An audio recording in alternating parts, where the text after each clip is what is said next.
dia, pessoal. Pode sentar. Estão nos seus lugares. Bom dia para quem chegou depois do primeiro, do segundo bom dia, já no final. Se você trouxe Bíblia, abra sua Bíblia no livro de Mateus, Mateus capítulo 27. Mateus capítulo 27. Nós temos o texto, o capítulo inteiro, ele fala sobre a crucificação de Jesus.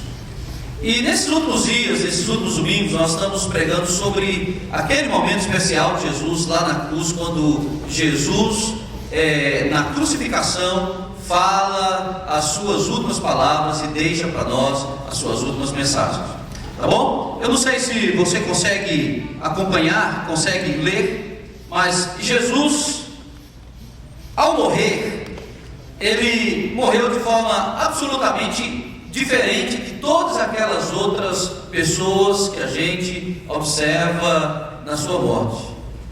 Hoje pela manhã eu estava saindo de casa e alguém ligou a televisão e estava passando uma peça de Romeu e Julieta com Hebe Camargo e Ronald Golias, né?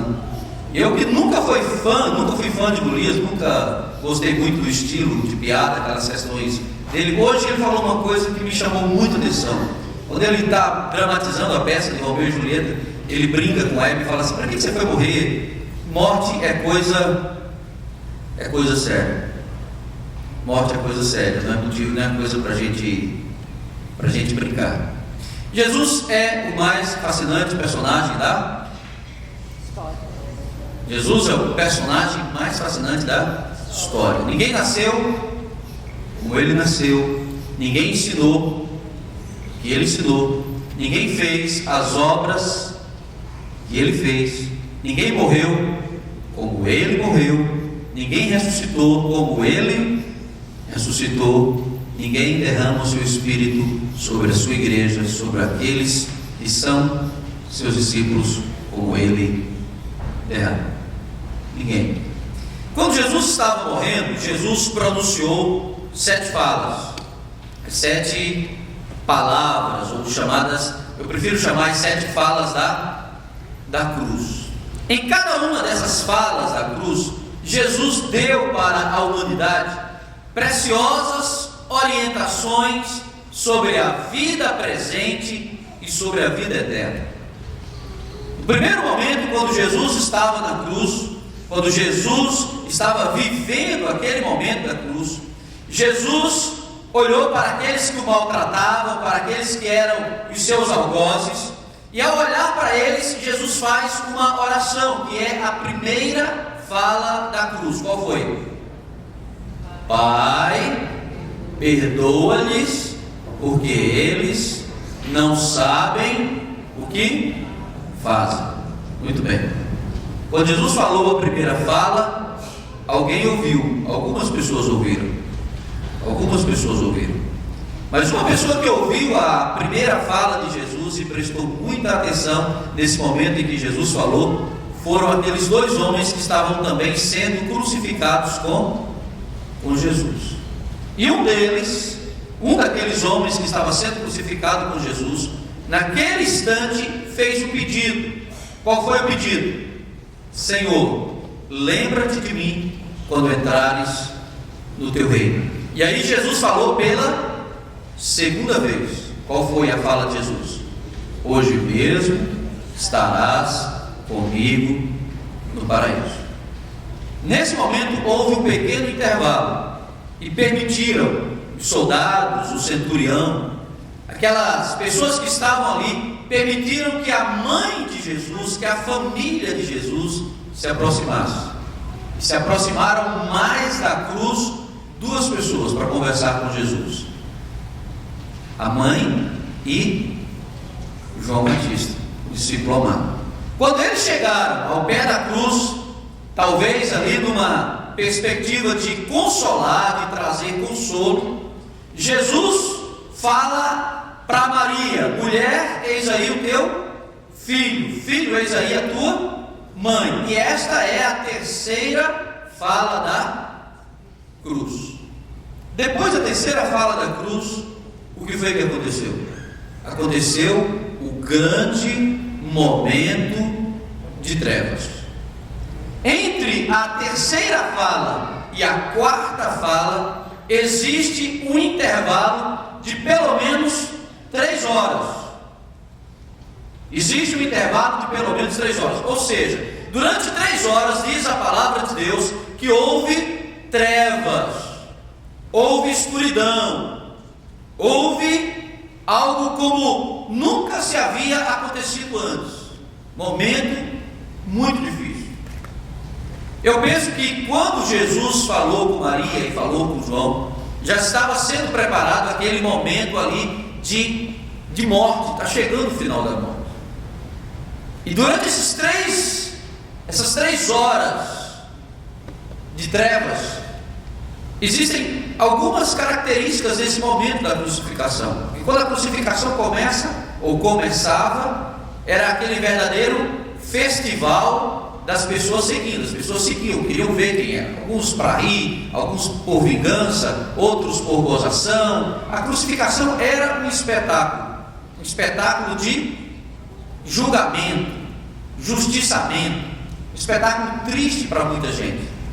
E aí as pessoas caminhavam. Mas também o crucificado, a resistência dele, à medida que o momento da crucificação ia demorando, isso demorava um pouco mais a acontecer. E aí nós temos 3 horas de trevas profundas. Depois dessas 3 horas de trevas, nós temos um segundo momento, e imagine que está chegando por volta de 3 horas da tarde. Então não eram apenas trevas, eram trevas, cansaço, suor e calor profundo, dor, angústia. É nessa hora que Jesus fala pela quarta vez. Se você abriu sua Bíblia, se você trouxe a Bíblia do livro de Mateus, a crucificação, ela começa no versículo 32. Quando saíam, encontraram um homem chamado Sirineu, ajudam a levar a cruz. E quando nós chegamos no versículo de número 45, e desde a hora sexta houve trevas sobre toda a terra até a hora nona. 3 horas de trevas em toda a terra. E perto da hora nona, exclamou Jesus em alta voz, dizendo: Eli, Eli, lama sabactani. Isto é, Deus meu, por que me desamparaste? E alguns dos que ali estavam, ouvindo isso, diziam: este chama por Elias. A quarta fala de Jesus, se existe alguma reclamação durante o processo de crucificação, se existe algum momento em que Jesus olha para si mesmo, sente profundamente a crucificação, é exatamente o momento da quarta fala. Deus meu, por que me desamparaste? Se você ler a Bíblia, se você começar a ler a Bíblia do Gênesis até o Apocalipse, você vai perceber que pai e filho estavam juntos na criação. Se você ler os relatos da Bíblia ao longo do conhecimento, ao longo dos anos, você vai lendo, você vai buscando esse conhecimento, você vai ver que no princípio pai e filho estavam juntos. Se você ler mais adiante os evangelhos, você vai descobrir que Jesus fala muito da sua amizade com o Pai. Ele fala que ele e o Pai é um, que ele tem prazer em obedecer. E se nós podemos julgar um relacionamento pai e filho exemplar, se existe um relacionamento que é exemplo para pais e filhos, é o exemplo do relacionamento de Jesus com o Pai. Mas existe algo triste nessa história, nesse momento, é que na cruz, no momento mais difícil, no momento mais angustiante, no momento mais doloroso, na hora de calor, na hora de dor extrema, na hora de muita dificuldade, Jesus clama para todas as pessoas uma expressão que dói no coração daqueles que são pais: meu Pai, por que você me desamparou? Por que você me deixou? Ao longo da vida e ao longo da caminhada cristã, do relacionamento das pessoas com Deus, nós somos muitas vezes muito motivados a gostar muito de algo que faz parte da personalidade divina, que é a bondade divina. Na verdade, eu nem sei se nós gostamos da bondade divina. No fundo, muitas vezes eu penso que nós gostamos do nosso próprio bem-estar. Quando eu não estou bem, eu procuro a bondade divina, eu procuro Deus. Por que Deus é bom? Porque Deus é aquele que supre as minhas necessidades. Deus é aquele que, na angústia, quando todo mundo me ampara, Ele está junto de mim. Deus é aquele que, nos determinados momentos da história, é o único por quem eu posso clamar e ter esperança de encontrar uma resposta, um livramento. Isso acontece muitas vezes na vida. E queramos ou não, a humanidade de forma geral, o homem, as comunidades, as pessoas, a igreja, o filósofo, o pensador, aquele que escreve a novela, aquele que conversa no dia a dia, o homem simples, o homem comum, o homem de conhecimentos, ele tem uma tendência muito grande a valorizar e a viver achando que Deus é somente bondade. Mas o apóstolo Paulo nos dá uma advertência muito séria: considerai a bondade e a severidade de Deus. E aquele momento da cruz, o momento da quarta fala, é o momento onde nós podemos perceber que Deus infalivelmente cumpre a sua justiça. Deus havia ordenou de várias maneiras, deixou escrito, mandou profetas, fez anúncios. E hoje a gente vê isso através da televisão, a gente vê isso através da internet, através do Facebook, através de mensagens, através do YouTube. Existem inúmeras advertências para que nós consideremos a seriedade da justiça divina.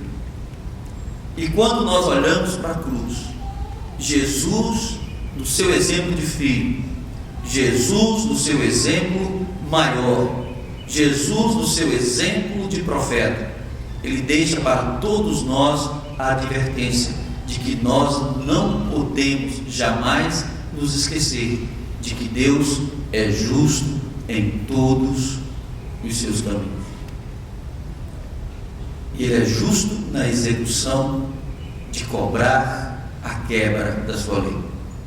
Quando você lê o livro de Apocalipse, com paciência, você vai descobrir que no final existem as chamadas pragas do Apocalipse, não é verdade? Que as pessoas têm medo, muita gente tem medo das pragas do Apocalipse. Eu nunca tive medo.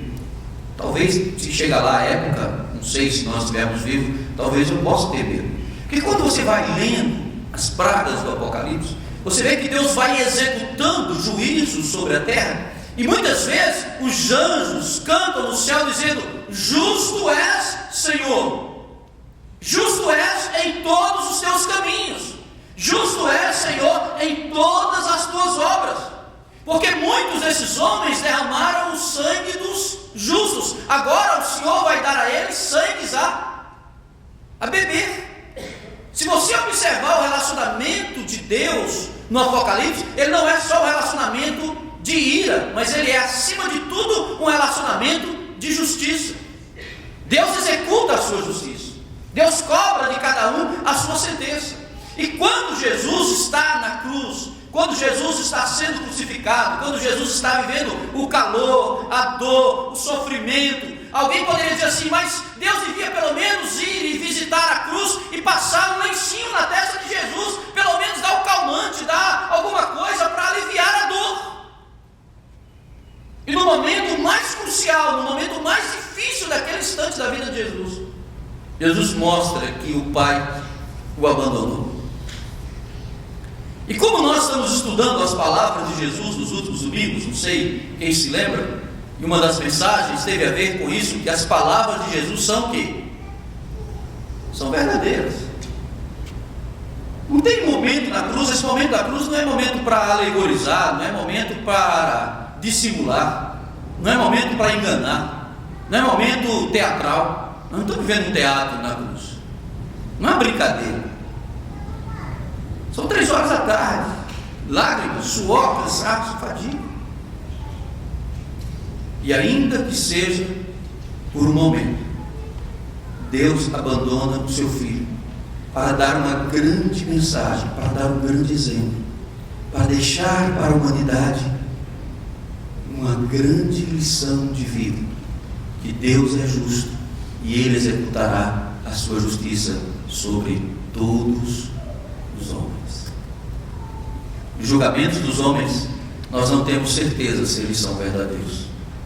Reverendo Otto, velho professor de homilética do Seminário Presbiteriano do Norte, ele sempre dizia que todos nós compareceremos diante de vários tribunais. Na vida, nós somos permanentemente julgados. O primeiro tribunal ao qual nós nos submetemos permanentemente é o tribunal da nossa consciência. O que a gente faz, de alguma maneira, existe um tribunal da consciência que diz: isso é certo, isso é errado. Depois, existe o tribunal do povo. O tribunal do povo. As pessoas julgam tudo que a gente faz, permanentemente. Verdade? Estamos olhando, um olha para um lado, um olha para você fez certo, você fez errado. Sempre existe um julgamento permanente. Mas existe o julgamento dos tribunais humanos. No final da vida, as pessoas vão fazer um julgamento da sua existência. E acima de todos esses tribunais, dizia o reverendo Otto, existe o tribunal de Cristo. O homem pode enganar para sempre, enquanto vive, o tribunal da sua consciência. O homem pode enganar os outros, o homem pode enganar as pessoas, mas no dia que ele comparecer diante do tribunal de Cristo, a verdade absoluta da sua vida estará perante ele, o seu julgamento será justo e eterno. Quando nós tomamos o exemplo de Jesus Cristo lá na cruz, aquele momento difícil, doloroso, Jesus nos mostra que Deus é justiça. Mas eu não posso parar só aí. Deus não é somente justiça. No caso da cruz, Deus é expiação. Eu gostaria que nós pudéssemos unificar as linguagens. Linguagem é um problema sério em todos os lugares. Eu me lembro quando eu cheguei em Paracatu, a igreja tinha um monte de menino andando, e nos primeiros sermões, assim, o pessoal tinha o costume de deixar as crianças andando no meio da igreja. Eu falei assim: ó, pessoal, tira os bichinhos aqui do meio da igreja e leva para um lugar, ajeita, cuida dos bichinhos aqui. Aquilo rendeu uma semana. Teve a mãe onça, né? A mãe leoa, como é que chama meu filho de bicho? E aquela, né? E eu totalmente inocente da vida, querendo saber o que era que estava acontecendo. Qual o problema? Qual foi o problema? É porque chamaram os meninos de bichinho, e isso é uma afronta, é um desafio. E eu assim, no Nordeste todo mundo é bichinho carinhoso, bichinho bondoso. Então não fique chateado não, porque os bichinhos, os menininhos, é maneira carinhosa. Uma semana para explicar um detalhe de comunicação. Quando minha irmã teve o primeiro filho, alguém ligou para a minha secretária lá em Paracatu e falou assim: olha, avisa o pastor que a sua irmã, que a irmã dele descansou. E a mulher ficou amarela, verde, vermelha. Como é que eu falo para o pastor que a irmã dele descansou, né? Aquela coisa toda. E ela entrando na vez assim: pastor, estou noticiando, não sei. O que foi, cara? Sua irmã descansou. Então, poxa vida, que coisa boa, que coisa maravilhosa. E é homem ou é? Aquela perguntinha, né? As prévias, é homem ou é mulher? Aí ela, primeiro ela falou e não ficou preocupada. Como é que o pastor morre a irmã dele e ele fica, né? Fica alegre? Será que tem algum problema certo? Na verdade, descansar em Minas é partir para a eternidade, né? Partiu dessa para outra. Na Paraíba, descansar é ter menino, é parto, né? Então, a comunicação das pessoas, ela é diferente. Assim como a comunicação do céu, às vezes não é bem entendida pela terra. Existe um ruído de confusão que é maligno, que é humano, que é do coração dos homens. Muitas vezes existe um ruído na mente das pessoas que elas não entendem a mensagem de Deus. E na verdade a Bíblia diz que isso é obra do maligno, que gera confusão na mente das pessoas, para que as pessoas não entendam o Evangelho e se salvem e sejam salvas. Há uma confusão de comunicação. E naquele momento da cruz, para mostrar a sua dor, para mostrar o seu sofrimento, Jesus não usa o grego, Jesus usa a linguagem que ele aprendeu com a mamãe, a linguagem que ele aprendeu com o papai, a linguagem que ele aprendeu dentro de casa. Ele não usa uma linguagem científica, ele não usa uma linguagem da ciência, ele usa a linguagem do seu coração. Eli, Eli, meu pai, meu pai. Foi José que o ensinou essas palavras. Foi José que o ensinou a trabalhar essas palavras. E naquele instante, aquele homem, aquele menino, aquela criança, aquele adolescente, aquela pessoa que está ali sofrendo a cruz, vendo a justiça de Deus, ele usa a linguagem do coração para mostrar o seu sofrimento, a sua dor e a sua angústia. Mas a cruz não é apenas lugar de justiça. A cruz é lugar de expiação. Porque se Deus foi absolutamente rigoroso em cumprir a justiça do céu sobre a pessoa de Jesus, Ele será absolutamente fiel em perdoar aqueles que confessam a Cristo na sua caminhada. Deus não brinca. Deus não é homem para mentir, para enganar. A história de Deus no relacionamento da humanidade não é um teatro. Não é um teatro no qual ele brinca de pecado, brinca de ajudar uns e prejudicar outros. Deus deseja que cada um de nós conheça melhor a sua pessoa. Então, para alguns, é a linguagem da expiação. Expiação é o pecado que você tira de um e coloca sobre outros. Para Jesus, é o momento da remissão. É o momento em que Deus coloca todos os pecados da humanidade sobre ele e não mais imputa sobre o pecador. Para nós é a grande oportunidade de salvação.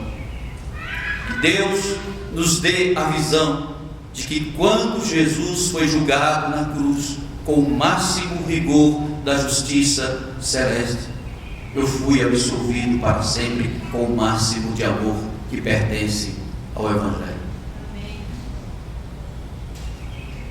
Sabe por que às vezes eu penso e tenho quase certeza de que as pessoas não entendem o Evangelho? Não é porque no dia a dia acontecem algumas coisas, não. É porque a manifestação de amor pelo Evangelho, ela é sempre colocada num grau de importância muito distante. Muitas coisas assumem a prioridade da vida. Muitas coisas. Se eu entendesse melhor o Evangelho, como ele é importante para mim, sem dúvida nenhuma, eu o colocaria num patamar de prioridade melhor. Um patamar de prioridade mais apaixonado. Ele seria a minha maior paixão.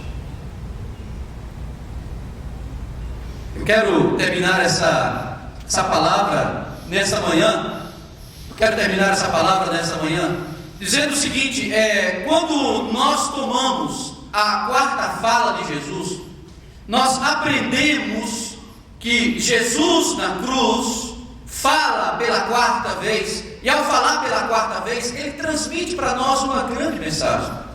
A mensagem de que a justiça de Deus é absoluta, mas também a mensagem de que o perdão de Deus é completo. Porque a Bíblia diz que todos os nossos pecados foram colocados sobre Cristo lá na cruz. Amém? Que Deus nos abençoe, que Deus nos dê a visão desse grande amor. Se você continuar lendo Mateus, existem mais 3 falas de Jesus na cruz. Logo após essa fala, Jesus disse o que? Tenho sede. É a 5ª fala da cruz. A 6ª fala, Jesus disse o que? Está consumado. E na 7ª fala, Jesus disse: Pai, nas suas mãos entrego o meu espírito. Se você tomar todas essas falas de Jesus na cruz, você vai aprender, você vai descobrir que Jesus é único na história. Ninguém morreu como ele morreu, entregando a sua vida, doando a sua vida para salvar outras vidas. para salvar a minha vida. Que Deus nos abençoe. Que Deus nos dê visão do Evangelho nessa manhã. Amém? Que Deus te dê gratidão pelo Evangelho. Que Deus te faça uma pessoa grata ao Senhor Jesus por tudo que Ele é, por tudo que Ele fez, não pelo mundo, mas por você. Amém? Vamos ficar de pé, vamos orar.